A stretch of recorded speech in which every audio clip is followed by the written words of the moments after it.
Hello everyone, welcome to మన TV Telugu stories. మన ఛానల్లో కథలు మీకు నచ్చినట్లయితే మన ఛానల్ని సబ్స్క్రైబ్ చేసుకోండి. వెంకటాపురం అనే గ్రామం ఎల్లప్పుడూ పక్షుల కిలకిలలతో పచ్చదనంతో నిండి ఉంటుంది.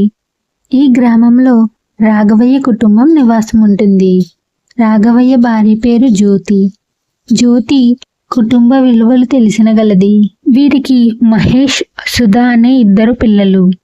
మహేష్, ఇదిగో మీ నాన్న నీ కోసం సమోసా తెచ్చారు అని జ్యోతి మహేష్కి సమోసా ఇస్తుంది. సమోసా అంటే అక్కకి చాలా ఇష్టం అమ్మా. అక్కకి సమోసా ఇచ్చావా?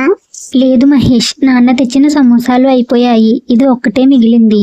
సరే అమ్మా అని జ్యోతికి చెప్పి ఆ సమోసా పట్టుకుని సుధా దగ్గరికి వెళ్తాడు. ఇదిగో అక్క, అమ్మ నీకు సమోసా ఇవ్వమని పంపింది. అబ్బా, సమోసానా? ఇది అంటే నాకు చాలా ఇష్టం.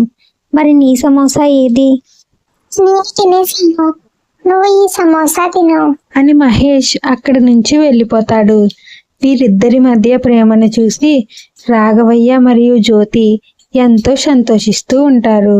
అలా కాలం గడిచేసరికి మహేష్ మరియు సుధా యవ్వనంలోకి అడుగు పెడతారు. ఏంటి రాఘవయ్య, మీ కూతురు సుధాకి పెళ్లి వయసు వచ్చినట్టుంది, ఇంకా పెళ్లి చేయవా ఏంటి అని స్నేహితులు అడిగేసరికి రాఘవయ్య చిన్న చిరునవ్వు చిందించి అక్కడి నుంచి ఇంటికి వెళ్ళిపోతాడు.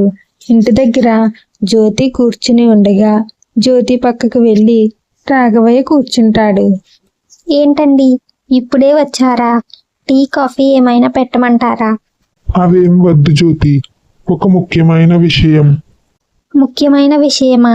ఏంటండి అని భార్య అడిగేసరికి రాఘవయ్య మాట్లాడుతూ ఉండగా మహేష్ మరియు సుధా కాలేజ్ నుంచి ఇంటికి వస్తారు.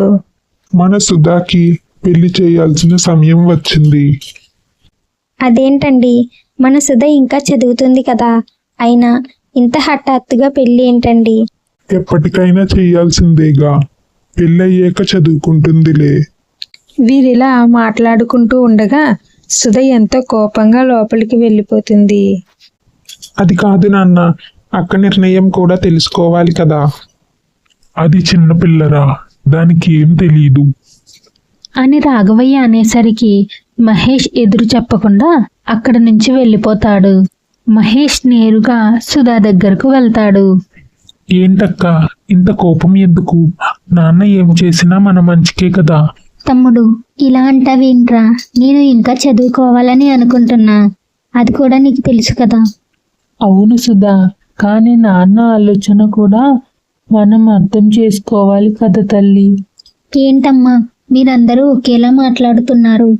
అందరూ కలిసి సుధకి నచ్చచెప్పి పెళ్లికి ఒప్పించి ఒక మంచి అబ్బాయితో పెళ్లి చేస్తారు. అలా సుధ పెళ్ళి అయ్యి కొన్నాళ్ళు గడిచేసరికి మహేష్కి కూడా పెళ్లి జరుగుతుంది. అత్తగారింట్లో సుధ భర్త మరియు పిల్లలతో హాయిగా జీవిస్తూ ఉంటుంది.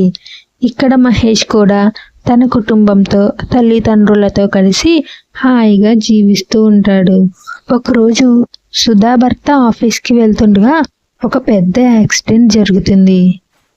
భర్త యాక్సిడెంట్ తర్వాత సుధ జీవితం తలక్రిందులుగా అయిపోతుంది. అది ఎలా అనేది తరువాతి భాగంలో తెలుసుకుందాం. ఈ కథ మీకు నచ్చినట్లయితే ఒక లైక్ చేయండి, అలాగే మన ఛానల్ని సబ్స్క్రైబ్ చేసుకోండి. మరొక మంచి కథతో మళ్ళీ కలుద్దాం. నమస్తే.